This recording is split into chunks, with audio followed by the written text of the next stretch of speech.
Hey, you're listening to When Bad Things Happen to Good People, a podcast about censorship and the arts. My name's Todd Sullivan. Joining me, as always, is my good friend Oren Barter. Hey, that's me. And today we are having a squeamish look at the 1987 West German horror exploitation film, that's taken from Wikipedia, Nekromantik.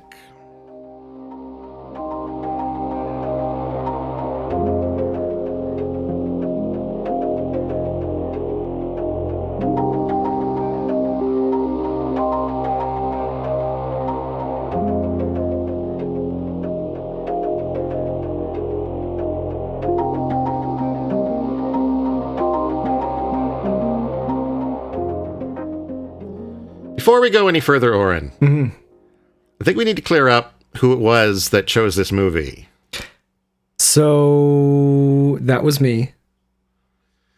And I bring this up because I feel like this is the sort of movie that if I had brought to you when we were finished, you would be like, what the fuck did you just put me through? Yeah, no, I definitely would agree with you there. We were looking, okay, so This episode's going to come out right around my birthday. So I wanted to do a movie that was banned on the year that I was born. I started out wanting to do one that was banned on my birthday, and I realized not a whole lot of things are banned, so that's probably not going to happen. But there was only one film that was banned in North America in 1988. Now everybody knows how old I am. Only people good with math or calculators that's know how right. old you are. Nobody's got a calculator on their phones. But the only movie that was banned the year of my birth was a movie that we had already done called The Last Passion of the Temptation of Christ, starring Mel Gibson. Okay, sorry. Cut it out. Was The Last Temptation of Christ. So yeah, we didn't do that one, obviously, because we're not the type of podcast that does the same movie twice. That would be silly. It would be a little silly. And we'd make a joke and be like, we talked about that last time. So this one was banned in 1987. There was a few other movies that I could choose from. This was banned in the year of my conception, not the year of my birth. So I read the synopsis and it said, man brings home dead body to enjoy with his wife and finds out that the wife prefers the body over himself. And I was like, that sounds really funny. Let's do that one. Because obviously your takeaway from that description would be, this is a slapstick comedy. That is actually what I thought. I thought it would be so over the top, so ridiculous that it would just be hilarious. And I was so very wrong. There were funny parts. There were moments to laugh at, I think. Yeah. But, plenty more that weren't. Yeah. And what is ultimately a pretty short film that feels like it goes on forever. Yeah. It was like an hour and 10 minutes. It felt like 3. Yeah. Wikipedia says it's 75 minutes, but I think ours was about 71. So I don't know if there's like an uncut version out there that we didn't see, but I find it hard to believe that this was the cut version. So when we watched earlier tonight, we did something a little bit different. We actually sort of synced ourselves up watching the movie at the same time while we were connected on Skype, and we recorded what is sort of a commentary track for our first take on the movie. We are going to be releasing that on Patreon at some point if somebody wants to check that out. If more than one person could check it out, certainly. The idea being, certainly you could listen to it just as an audio-only thing to hear what we're reacting to, but it'll make more sense if you do sync it up with the movie and watch it as sort of a supplemental commentary track, and then you can feel like you're watching it with us at the same time and having the same, gross, please don't put that in your mouth moments that we had. So, not sure when that'll be up. It's going to be a separate bit of audio editing, but yeah, go ahead. I think it'll be about the same. It shouldn't take much longer. I guess for the editing it'll be a little bit. But we also... It won't take that much. It's just a question of whether or not I sit down and do it. Okay. But I also would just like to mention that we can't in good conscience recommend you watching this movie. But if you do feel like you are okay with squeamish things, okay with gore and very sensitive content. if you have a taste for some pretty extreme horror, this is probably something that you should check out at some point. I don't recommend it as an overall brilliant film, but it certainly probably has a niche somewhere. Enough of a niche that it generated a sequel. So there you go. That blows my mind. Before we move on to talk about the episode, is there anything going on in your life, Mr. Oren, that you want to share? Yeah, I got my second shot of the COVID vaccine. That's right, and I heard it kind of knocked you out. It knocked me right the fuck out. I had a fever of 102 yesterday, missed work completely, was in bed all day, and woke up this morning feeling kind of groggy, kind of lightheaded, and then as the day went on, felt better and better. Feel fine right now. So, good. Yeah.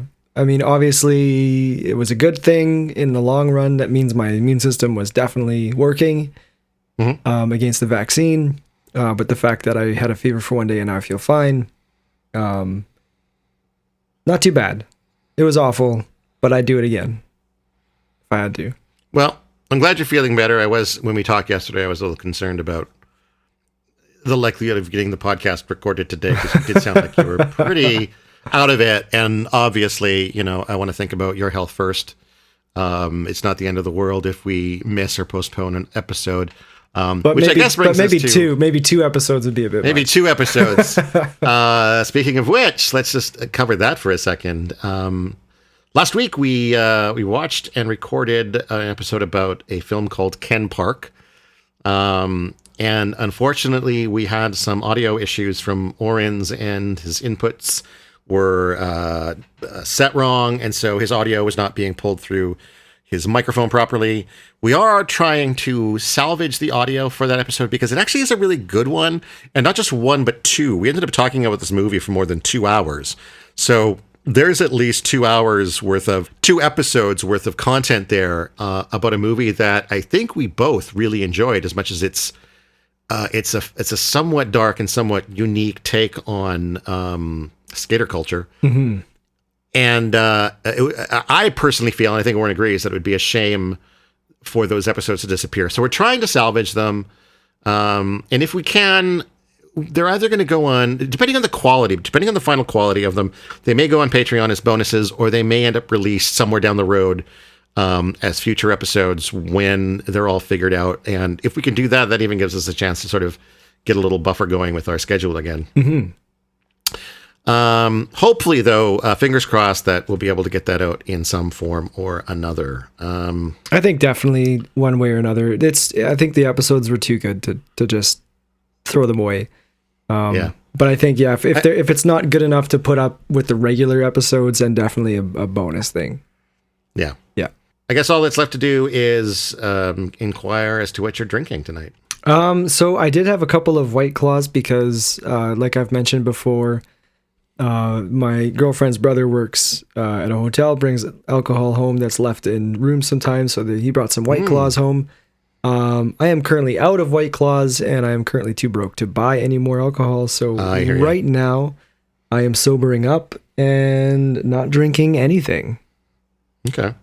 I like White Claws. They're pretty good. Yeah, they're not bad. Pink grapefruit is my go-to flavor for those. And good for you too, because they got no sugar, right? I think 1 gram. Oh, okay. Which makes them, surprisingly, 1 gram of sugar can make a big fucking deal when compared to the ones that have 0 grams of sugar. Like, there's so much more flavor in a White Claw compared to like a nude or a neutral. Yeah. It's really surprising.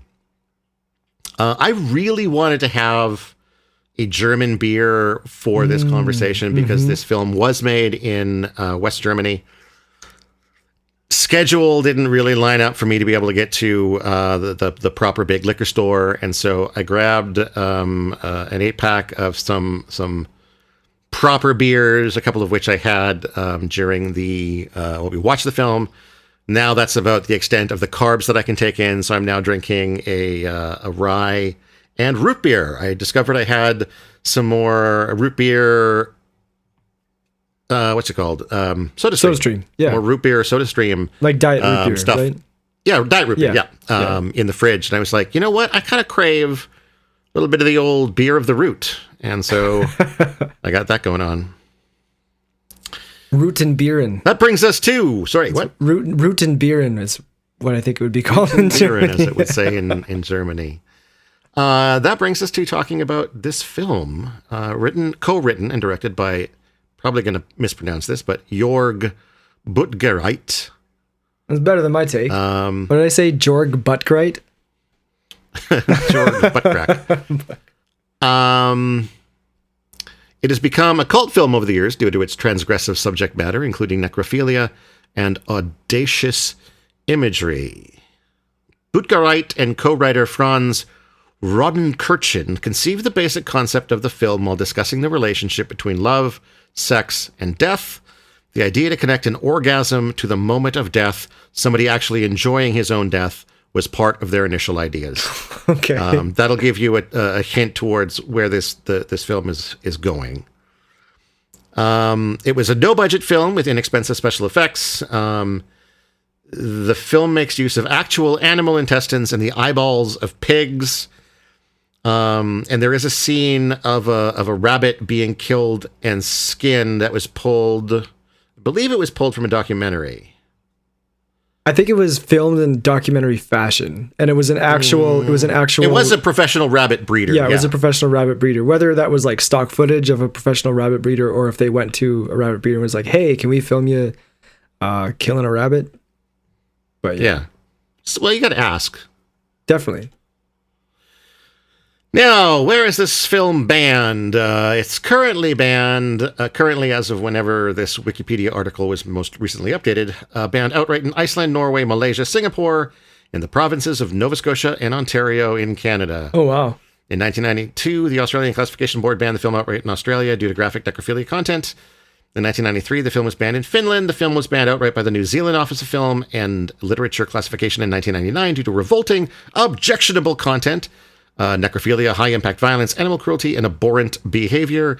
The film is banned in a number of other countries as well. Like Wikipedia just gave up. It's like, you know what? You can look it up if you want to know. One thing I'm noticing as we cover some of these banned films is that Australia, New Zealand, and Nova Scotia and Ontario kind of don't like controversial shit. Yeah, I've noticed that. Yeah, Australia seems to ban a lot of things. A couple of weeks ago, when I was looking up movies for us to cover, I found an article that was just about the number of films that were banned in Australia over time. Mm-hmm. So it's got a reputation for that, clearly. I think, Oren, you kind of already covered what this film is about. Yeah, and I mean, that's pretty much bang on. So, except for the fact that it didn't turn out nearly as funny as I thought it would.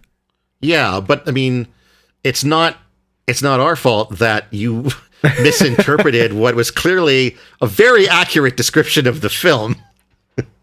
That is definitely what happens. So yeah. We open with this kind of nameless couple who are on a trip somewhere. We open specifically with this woman on the side of the road pulling down her underwear and urinating into the grass, which I think tells us early on exactly the kind of film that we're in for. About to watch. Yeah. We're not shying away from anything. We spend a good at least 30, 40 seconds watching and listening to this woman urinate. And like, can we just talk about how long every scene in this? Like, they just go on way longer than I think they need to. Like, started off with 75 minutes. Yeah, it's a short film, but it drags. Yeah. A part of me thinks, so there is, I think, a minimum length for a film in order for it to be considered a feature. Like, you can't make a feature film that's 45 minutes long. And I suspect that some of this film was padding.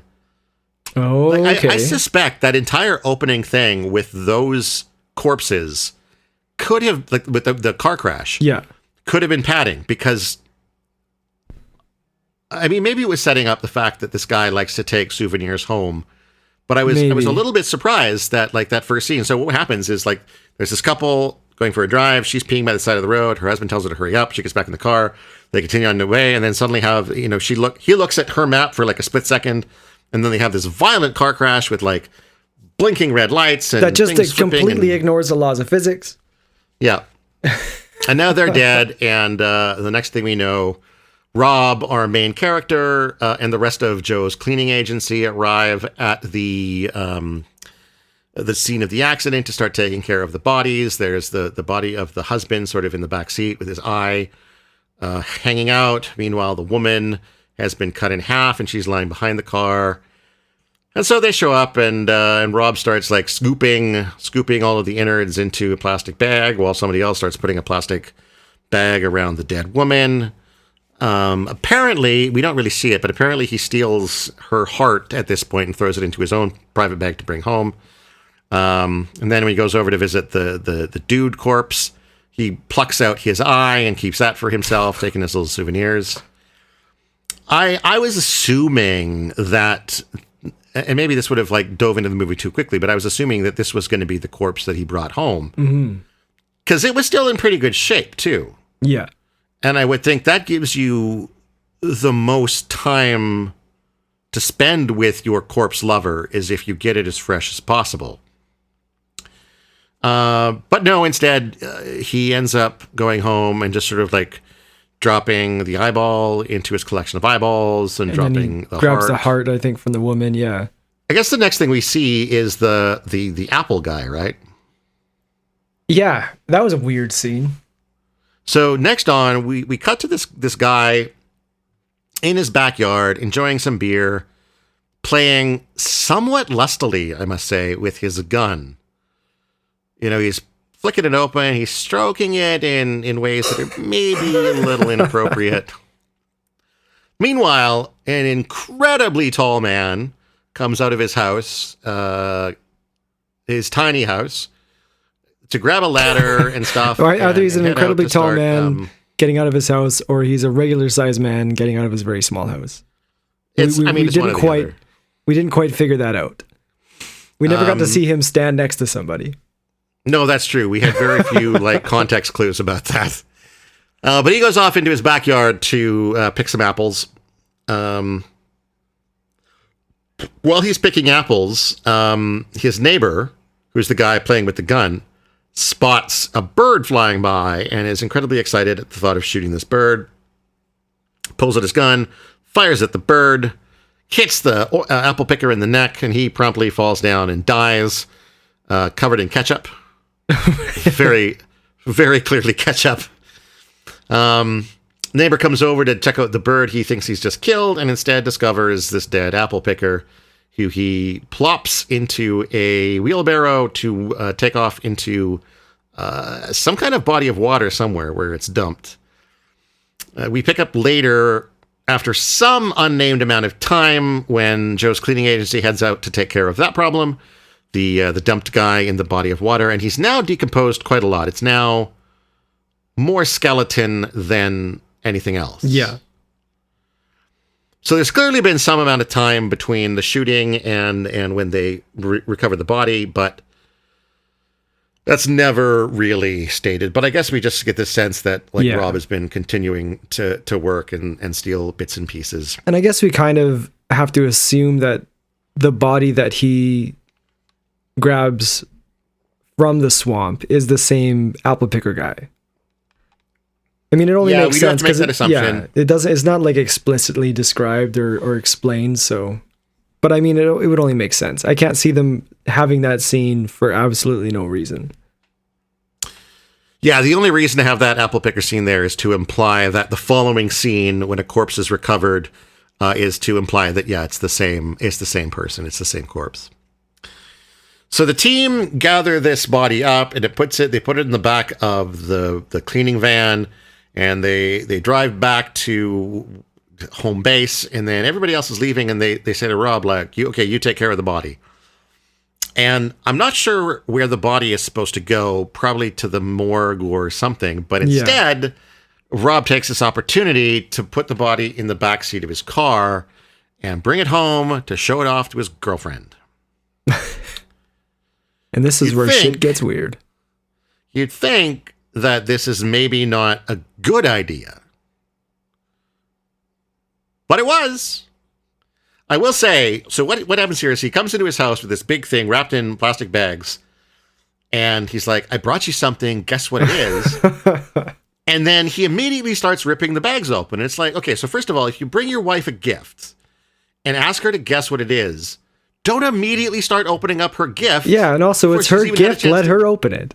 Right? Yeah. And if you're going to let her guess, let her guess. Don't start ripping it open. Like, I think this is really the reason that she ended up, breaking up with him, is because he's not a very good boyfriend. Alert. Even though he's bringing her these gifts, he's not really bringing them in the right way. Right. Anyway, they do start ripping the plastic bags off of this, and she does realize what it is, and she's, as excited as any young West German woman should be at the sight of a corpse that your boyfriend brought home. Probably more so. Probably more so. So they lay the corpse in their bed, and he cuts off a piece of like tubing that has like some kind of a metal pipe shape at the end of it. It wasn't metal, like it was wood on the inside. He sticks it like into the corpse to give it. Yeah. And then she applies a condom. They roll a condom over this fake penis. And then so that she can safely bang their new formerly living sex toy. And this is speaking of, the fact this movie has some fairly long scenes. This is a fairly long scene. A lot of it in slow motion of, this menage a trois. Yeah, with some super romantic piano music in the background. Super romantic piano music.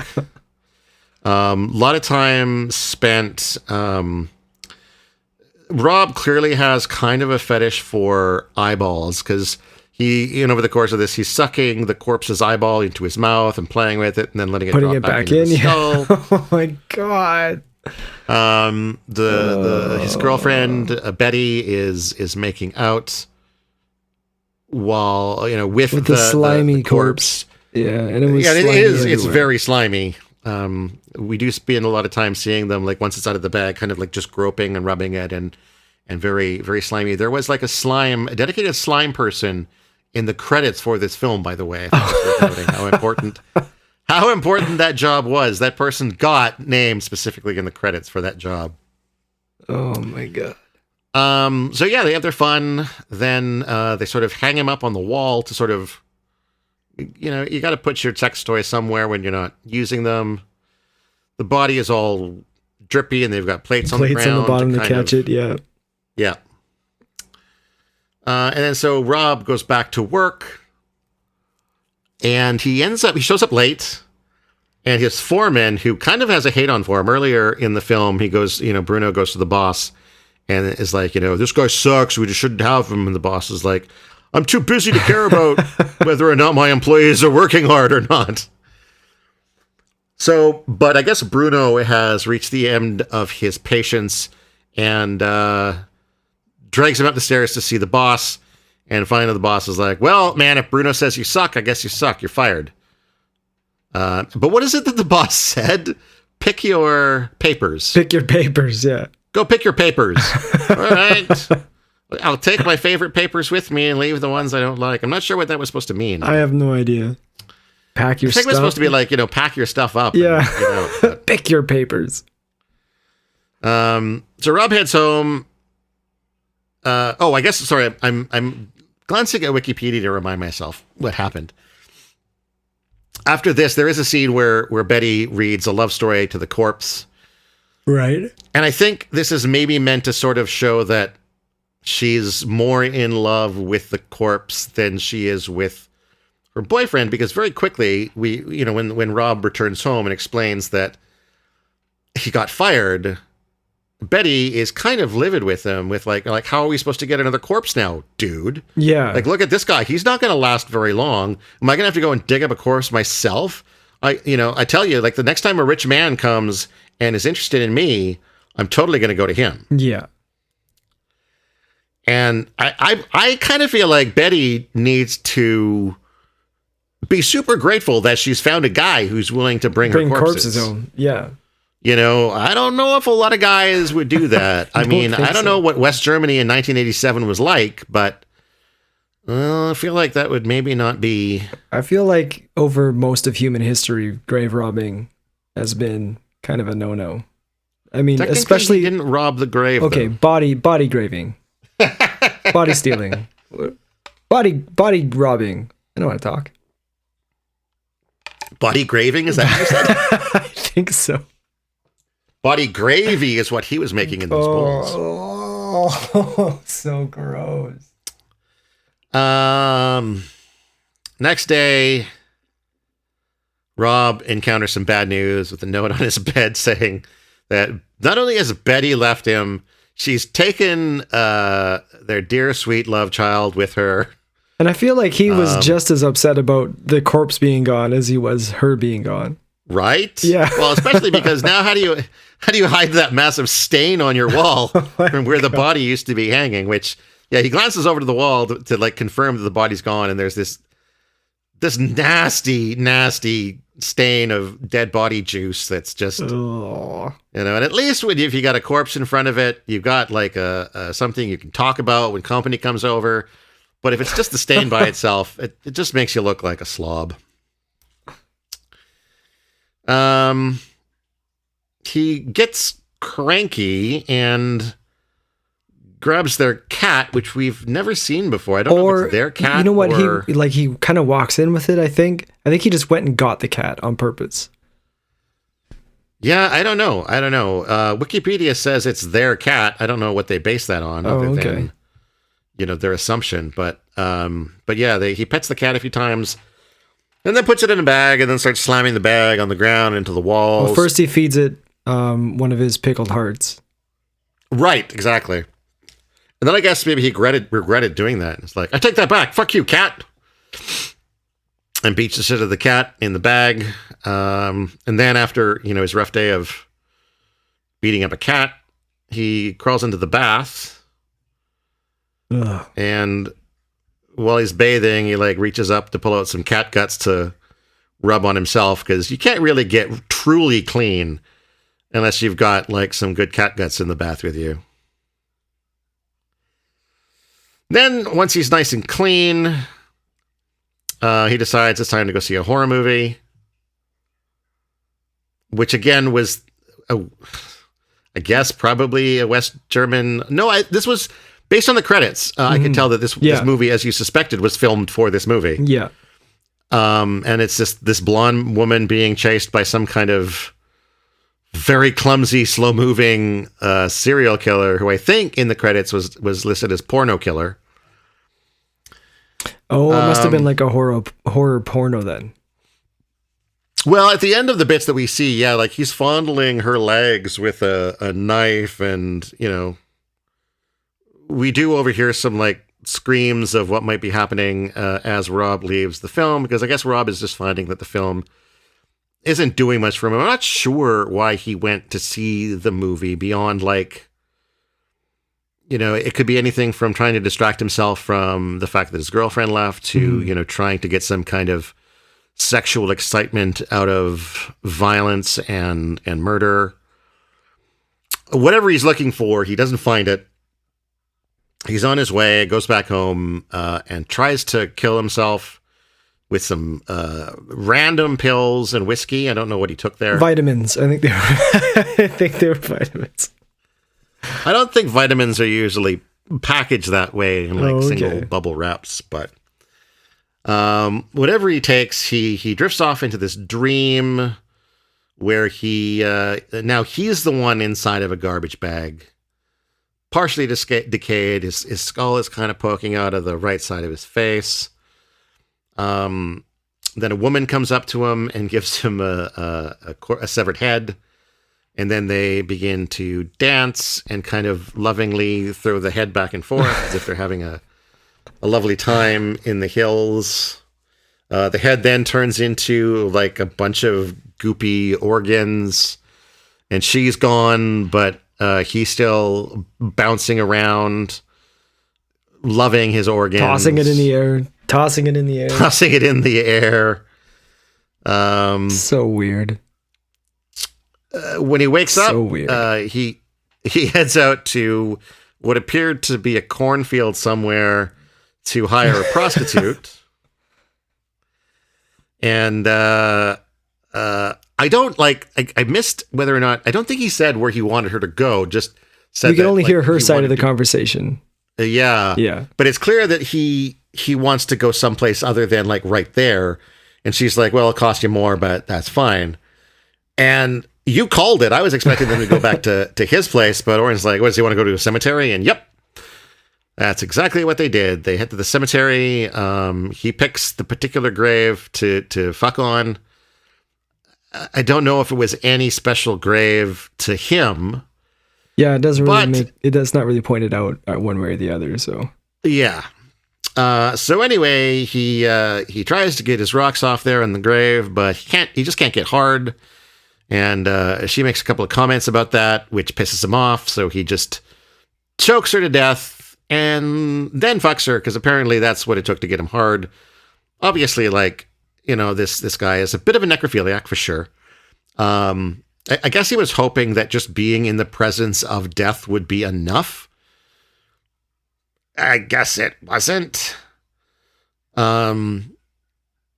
Anyway, as you do after you kill someone and sexually violate them, he fell asleep right there.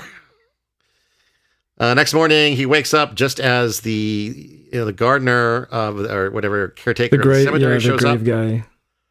Yeah, I'm sure that's the legitimate grave guy. Yeah, the that's on grave his guy. business card. Grave guy.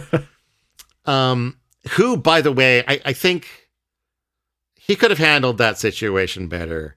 He arrives, he sees what's going on, and drops his shovel. And then the shovel is what triggers Rob to sort of realize that someone's there. Rob picks up the shovel and uses this incredibly sharp shovel yeah. to chop off the grave guy's head.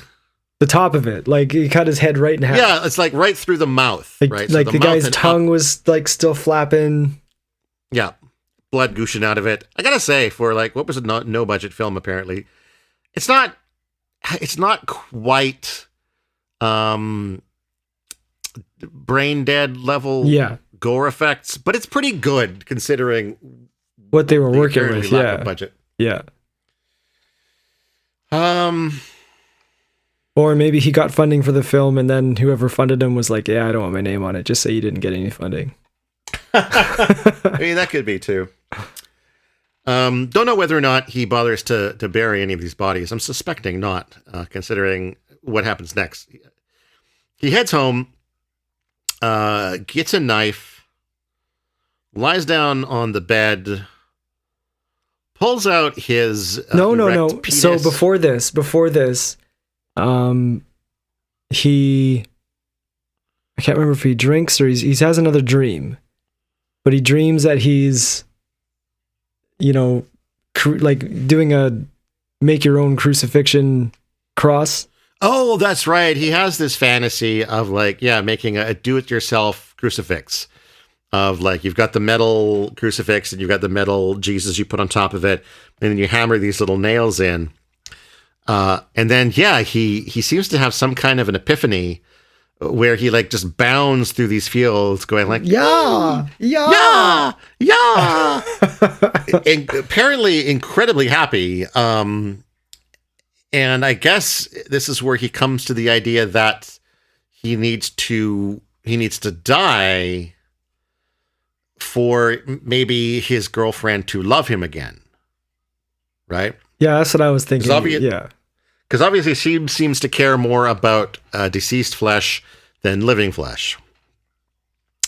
So he goes home, grabs a big old butcher knife, pulls out his erect. I think that was a cock.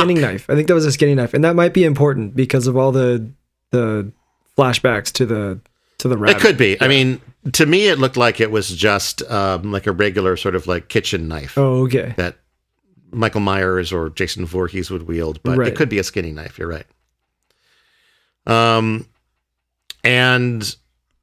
then he stabs himself in the gut and then begins ejaculating everywhere. And then he keeps stabbing himself and, pretty soon he's ejaculating part blood, and then blood's everywhere, and ejaculation is everywhere, and this scene as well goes on for too long, which is a funny thing to say because I'm pretty sure any amount of time spent on a scene like this is technically too long. I mean, any time spent on a lot of the scenes in this movie was way too long.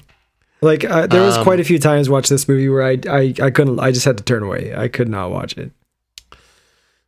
And as this is playing out, it is cutting back and forth between this and sort of the rabbit slaughter that we saw earlier in the film. But it's going in the rabbit reverse this slaughter time. is playing backwards. Yeah, so we see the guy putting the fur back on the rabbit, and then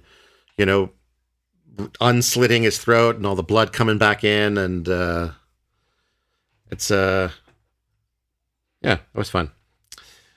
The final scene of the movie is Rob's grave. Sort of pans over to shows the grave, very basic wooden grave because I don't think Rob had a lot of money. And pans down kind of over the dirt, and in the final moments, we see a shovel hit the dirt, and a high-heeled, stockinged foot step on the shovel, kind of implying that the girlfriend has come back to dig him up, and They'll be that's the end. Happily ever after. They would live happily ever after, I guess. Yeah. So it is kind of it's a romantic movie in a way. It's a necromantic movie. It's a necromantic movie. Roll credits. Yeah. So did it? Having chosen this movie, Oren, would you say that it lived up to your expectations? No. Not at all. This movie was gory. It was awful. It dealt with some really awful actions and put too much emphasis on those. I didn't enjoy it. I think it was fun to laugh at every once in a while, but all in all, I just no. I think certainly if this film was, bouncing around, I would give it like an NC-17 rating. I think this is content that I think, unless you really, really know what it is and you really are really secure in your interest in seeing this, I don't think people should be seeing it. I think people, again, this is something that came up in regards to Ken Park, which you wouldn't have heard because that episode's not out. But the idea that this is cinema that probably deserves to have to exist and for an audience to perceive it, as long as it's that right audience. Mm-hmm. Everybody else should just stay away. Yeah, exactly. Right? Do you have any deeper thoughts to sort of respond to that? No, I agree with you on that part. I mean, I wouldn't outright ban it in all forms. But I think I would be pretty upset if I saw this at my local movie theater. Why? It's bad. Like, in terms of like. But I mean, if it's at your local movie theater with the appropriate rating, and only letting in the appropriately aged people who presumably are doing their due diligence to ensure that it's a film that they want to see, what's the problem? I would hate for somebody to just stumble across this movie like I did by accident and be like, oh, that sounds interesting. And then, I mean, like, at least I can get something out of watching this, having done this episode, like talking about it. But I think if I just watched this, I definitely wouldn't have finished it. Like, I don't know the exact moment that would have turned. You need to take these film descriptions at face value. I think I do at this point. And if you suspect a film, especially if it's one that we're covering for this podcast, if you think it's a comedy, you may want to go to Wikipedia and see how it's described genre-wise, because I'll point out that, again, this was a West German horror exploitation film. Doesn't use the word comedy in there anywhere. You know what that means now, yeah. It actually does. It does on the Wikipedia. Let's see. Splatter film, schlock film, black comedy. Where's that? Exploitation film and softcore pornography. So in the analysis on the Wikipedia page, okay. So it says here, So, I mean, I don't know if that's the actual genres it was given, but in terms of genre, Necromantic is a mix of elements from several genres: splatter film, shock film, black comedy, exploitation film, and softcore pornography. And I would agree that it has elements of all those things. Like, there were times in this film that we laughed. Yeah. But I would not call it a comedy. No. No. And I wouldn't say that overall it was a softcore pornographic film either. It had elements of that. Yeah. Yeah. I don't think that would fit as an overall genre. I wouldn't say this thing fits like any genre wholeheartedly. I guess I don't think horror is kind of like an overarching, like there's horror exploitation film again. I think is exploitation film is often used to sort of cover anything that's like it's got softcore pornography or gore or some of those extreme horror tropes. I think exploitation horror film it probably is bang on. Okay, is what I would call it. Yeah. Well, next time we're looking at doing a movie and it's an exploitation horror film, I'm probably going to say, nah, I'm out. Well, I got to at least bring one to the table because you forced this on me. And here's the funny thing. And you know this, I'm saying it for the purpose of the episode. I've seen the second part of this before. And it was, I've been on and off going out of my way to like track down like these really dark and disturbing and messed up horror films. And I remember reading somewhere, because obviously the Necromantics were on lists that I've seen. And I read somewhere that of the two, Necromantic 2 was better. And at the time I thought, well, I'm probably only going to want to watch one of these. So let me err on the side of which one's supposedly better and watch Necromantic 2. I had no idea at the time that fate would come around and you would have watched both of them at some point. I've now watched both of these things. So, but I can dodge a little bit with fate. Fate throws something new at me. I can go there. I can go there. Okay. Do you have a favorite scene? Favorite scene. Okay. Cinematography wise, I liked when he was dropping the eyeball in that jar and we were looking through the jar and his face was all magnified and distorted. I thought that was a good shot. I mean, the scene at the end where he's stabbing himself in the stomach and ejaculating everywhere was just so absolutely ridiculous. I mean, where else are you going to see something like that?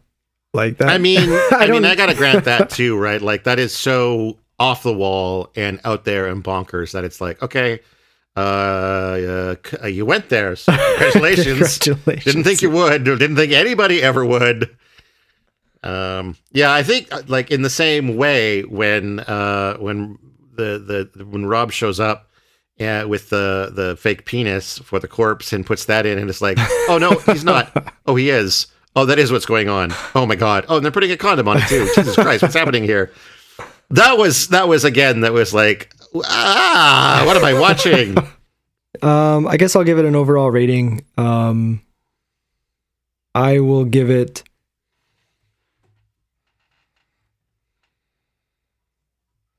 2 bowls of Hassenpfeffer out of 5. All right. And I will go with 2 erect cocks ejaculating blood out of 5. So yeah, thanks for listening. If you enjoyed this or I guess it would matter if you enjoyed any of this conversation, because if you did, maybe go over to our Patreon and see if that commentary track is there yet, in case you want to experience the joy that is watching this film with us. I gotta say, we do make this film more enjoyable. I would definitely say that. I would like to think so. Yeah. I'm not going to make any guarantees on that. You will hear, I feel like at least a good quarter of it is us like verbally cringing to what is suddenly shockingly going on screen. Some of the eyeball sex and eyeball caressing and eyeball licking. I got a real squeamishness with eyeballs myself. And so I was doing a lot of, just stop that, sir, and looking away. And it was an interesting experience, though. And I think if you do check out the commentary on Patreon and you like that sort of thing, do let us know. We'll do more if you're into it. I don't know if we would ever like do an actual recording of a proper episode while we were watching the movie at the same time. I think it's too hard to watch and also dissect. You can't really dissect until the movie's over. Mm-hmm. But certainly sitting down and sharing the experience of watching the film together and recording our initial knee-jerk reactions, and especially when it's going to be like an extreme exploitation film like this, I think that could be fun to do in the future. We may do more of that, especially if you guys like it, and let us know. All right. Thank you all for listening. You can find all our stuff at blahblahblahmedia.com. Ways to contact us, ways to support us. That's blahblahmedia.com. Other than that, I guess that kind of wraps things up for this week. Yeah. My name's Todd Sullivan. And my name is Oren Barter. This has been When Bad Things Happen to Good People, and until we see you again, please, good sirs, go read a fucking book.